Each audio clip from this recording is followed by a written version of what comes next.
우선 처음에 빈 케이스를 마련한 다음에 전처리를 해서 지금 접착력을 높이기 위해서 프라이머를 바르는데요. 젯소 같은 거를 많이 쓰긴 한데 젯소는 발색력을 높여주는데 아무래도 이건 발색력보다는 접착력을 중요시 생각해서 저는 프라이머를 일단 골고루 발라줬습니다. 그 다음에 이거 프라이머를 바르는데 조금 걸리는데 이걸 바른 다음에 그 다음에 케이스를 이제 바탕색을 칠하는 과정이죠.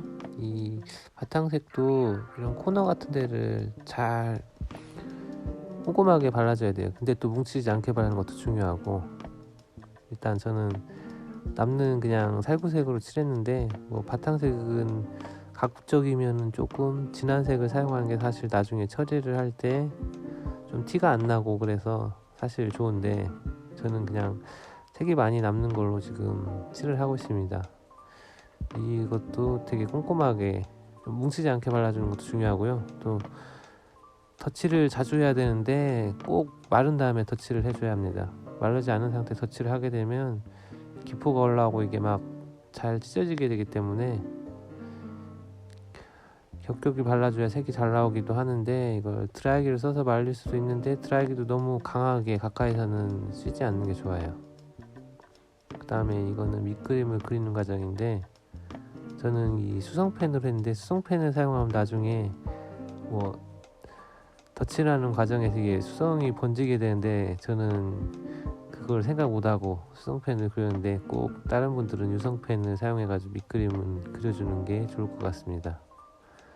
일단 밑그림을 대충 그려주고 있고, 밑그림을 다 그렸으면 이제 색칠을 하게 되는데, 색칠을 할 때는 가장 많이 쓰이는 색부터 먼저 칠해주는 게 나중에 칠해주기 편해요. 왜냐하면은 그 후에 덧칠을 하는 거기 때문에 아크릴 물감을 써서 하게 되면은 가장 많이 사용하는 색을 먼저 칠하고 부위가 적은 것을 나중에 칠하는 게 수정하기가 편해요. 나중에 지금 이렇게 영상을 봤을 때는 금방금방 그린 것 같지만 사실 이게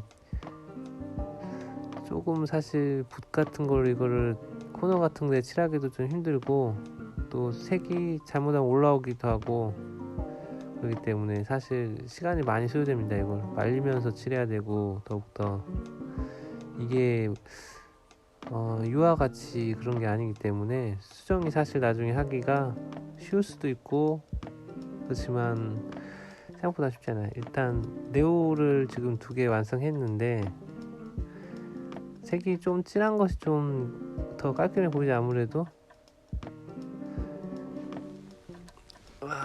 일단 이게 다 칠해지면 또 이걸 또 말리는 과정 건너뛰고 그 다음에는 바니쉬를 발라야 되는데, 사실 바니쉬가 가장 어떻게 보면 힘들고 긴 작업이에요. 왜냐면 바니쉬가 사실 제품을 보호하는데 가장 중요한 역할을 하기 때문에, 바니쉬를 뭐 구석구석 잘 안 발라주고 말리지 않게 되면 나중에 살짝 긁히거나 뭐 이렇게 눌리는 과정에서도 이게 페인트가 뜬다고 해야 되나? 페인트가 아니고 아크릴 물감이긴 하지만 이게 떠가지고 벗겨질 수가 있어요.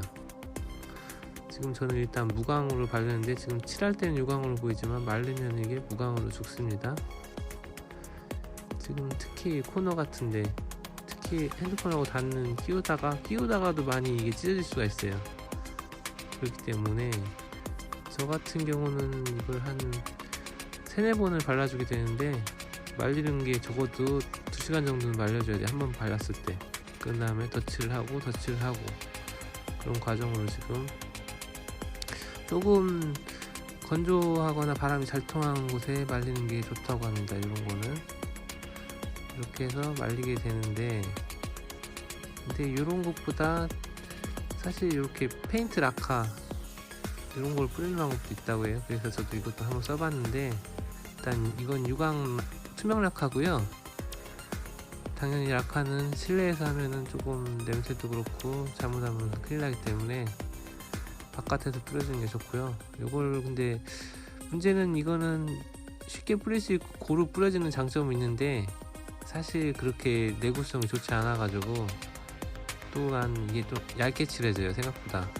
왜냐면 이게 버리는 게 더 많지 사실 여기에 칠해지는 부분이 적기 때문에 이게 아카를 뿌린 건데요. 보시면 알겠지만 이렇게 쉽게 벗겨졌죠. 여기 이쪽에도 보면은.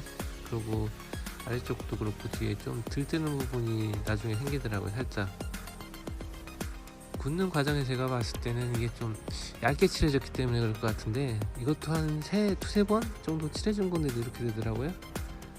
그래가지고 제가 궁금해가지고 한번 테스트를 해봤는데, 손톱으로는 그렇게 잘 긁히진 않았는데, 손톱 말고 조금 저쪽에 뜯어진 부분 있죠? 손톱 말고 뭐 더 날카로운 거 같은 경우에는 쉽게 뜯어지더라고요. 이게 지금 표시가 잘 안 나는 것 같지만 사실 기스가 조금 났어요, 손톱으로도. 그 다음에 지금 기스가 좀 확연히 보이죠? 이런 철제 제품 같은 걸로 긁게 되면은,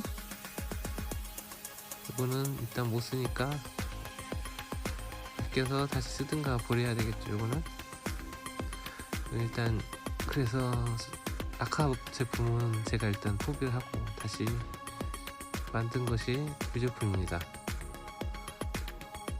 보시면은 키트를 만들었는데, 조금 이거는 시간이 많이 걸렸어요. 색깔을 여러 개 칠해야 돼서.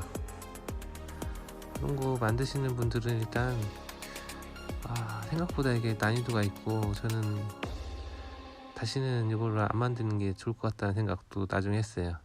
그냥 돈 주고 사시는 게 나을 수도 있습니다. 시간이 나시는 분들은 한번 시도해 보시고요. 시청 감사드립니다.